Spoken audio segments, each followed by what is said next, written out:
قرآن عظیم کی پاور کیا ہے، قرآن عظیم کی شان کیا ہے، اگر اس کے بارے میں کسی کی جانکاری ہو جائے تو وہ قیامت تک قرآن عظیم کی بے ادبی نہیں کرے گا۔ لیکن اگر کسی انسان کو قرآن عظیم کی شان اور قرآن عظیم کی مرتبہ معلوم نہ ہو، وہ تو کچھ بھی کر سکتا ہے نہیں؟ لیکن میرا کہنا ہے کہ جو قرآن عظیم کی بے ادبی کرتا ہے یہاں بھی برباد رہے گا، میدان محشر میں بھی برباد رہے گا۔ قرآن عظیم ایسی کتاب ہے جس کو سننا بھی ثواب، جس کو چھونا بھی ثواب، جس کو محبت کی نظر سے دیکھنا بھی ثواب ہے، جس کو چومنا بھی ثواب ہے۔ ایک صحابی رسول ہے جو رات میں اپنے گھر میں قرآن عظیم پڑھ رہے تھے اور ان کے دروازے پر ایک گھوڑا بندھا ہوا تھا۔ ان کے دروازے پر ایک گھوڑا تھا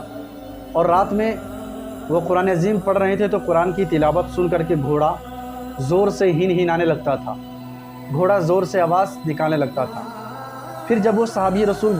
قرآن عظیم کی تلاوت بند کر دیتے تو گھوڑا چپ ہو جایا کرتا تھا، پھر شروع کر دیتے قرآن عظیم کی تلاوت تو گھوڑا زور سے ہنہنانے لگتا تھا، آواز نکالنے لگتا تھا۔ پھر وہ صحابی رسول وہ قرآن کی تلاوت بند کر دیتے تو گھوڑا چپ ہو جایا کرتا تھا۔ اتنے ہی دیر میں آپ نے ایک منظر دیکھا جو آسمان کے جانب سے، آسمان کی طرف سے ایک تختی ہے جو نیچے کی جانب، زمین کی جانب وہ تختی آ رہی ہے اور اس پہ کئی شکلیں ہیں جو نور کی طرح دکھ رہے ہیں۔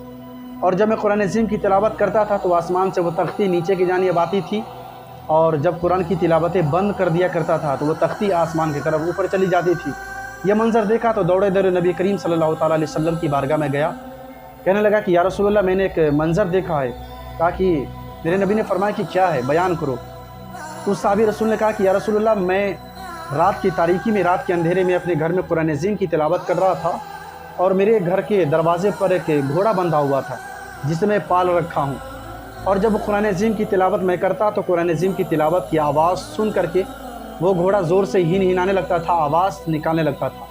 اور جب میں قرآن عظیم کی تلاوت بند کر دیتا تو وہ گھوڑا چپ ہو جایا کرتا تھا، پھر شروع کرتا تو گھوڑا زور سے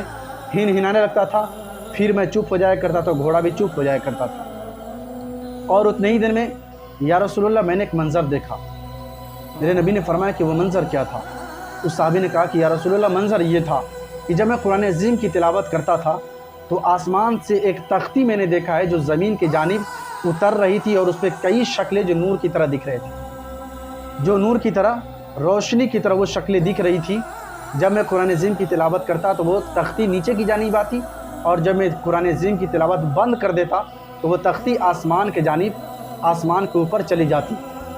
اس صحابی نے کہا کہ یا رسول اللہ یہ کیا ہے؟ میرے نبی نے فرمایا کہ اے صحابی،